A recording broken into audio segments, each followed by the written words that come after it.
Ito Mhm. nga yung topic natin yung sinasabi mo yung tungkol sa yung vaping ano. Yes po, Doc. Ah, mas safe nga kaya? Well, alam niyo itong topic nito, ah, medyo may challenge kasi ito eh. Kasi very new ang vaping eh. More or less, Mhm. bago lang ito within the last few years lang eh. Mm. Tapos kung pagdidebatehan natin ito, alam mo, kami mga health professionals at saka individuals na non-vapers eh, dehado kami sa debate eh. Kasi ang kalaban natin dito eh, yung consumer na yung Mm. nag-smoke talaga, nagve-vape, Mm. at saka yung industry. Mm. Alam mo, Mm. mahirap kalaban ng industry ng sigarilyo eh. Napakalaki na. Pati Mm. itong vaping, napakalaki na.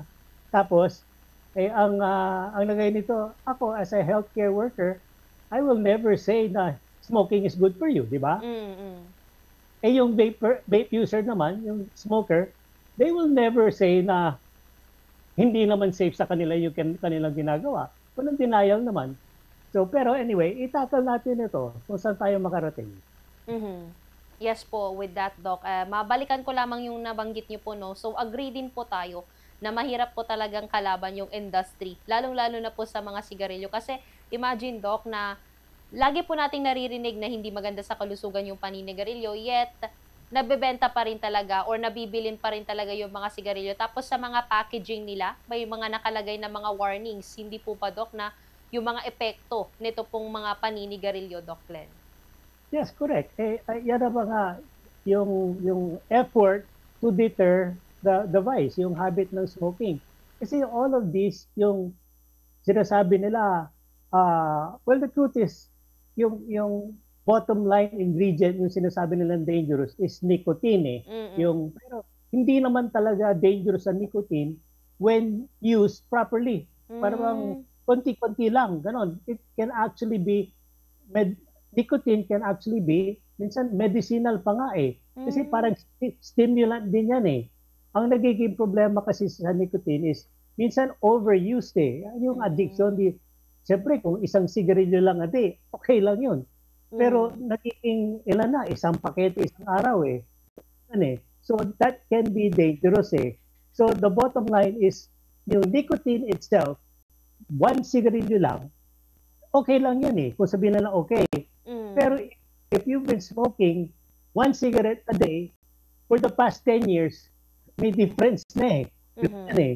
Mhm. So, hindi natin pwede sabihin na yung smoking is good for you. Hmm. It's never a fact eh. Ganon. Hmm. Tapos, papalitan natin ng isang yung substitute na sinasabi nilang vape. Vaping, yung vape, meron pa rin nicotine yan eh. Ganon. Kahit na paano kukutin, meron pa rin. Okay? So there is still a, yung, a danger in substituting a more dangerous substance with a less dangerous. Pero yung, nandun pa rin ang danger. Mm. Mm. Pero Doc Glenn, ano po ba itong difference nito pong, tradisyonal na cigarette compared dito po sa vape or yung mga e-cigarettes po? Well, the difference is in vaping products, in vape, there is definitely, there can be, hindi ko na sinasabi Hmm. there can be less nicotine. Okay? Karamihan ng products ng vape, kung pupunta ka sa vape stores, actually nakakalitot ka eh. Ang dami-daming flavors, ang dami-daming timpla, ang dami-daming ingredients. So, paano ka mamimili? Pwede mo ba sabihin no nicotine? Pwede mo ba sabihin ganyan flavor? Okay. Well, it can be confusing eh. Mhm. Pero the danger is still there eh. Hmm. It's actually masked. It can be masked by the seller.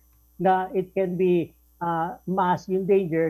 Hindi nila sasabihin sa iyo na meron konti nicotine yan, meron danger, wag mo masyadong gamitin, wag kang bumili ng marami, konti-konti lang. Okay lang yun.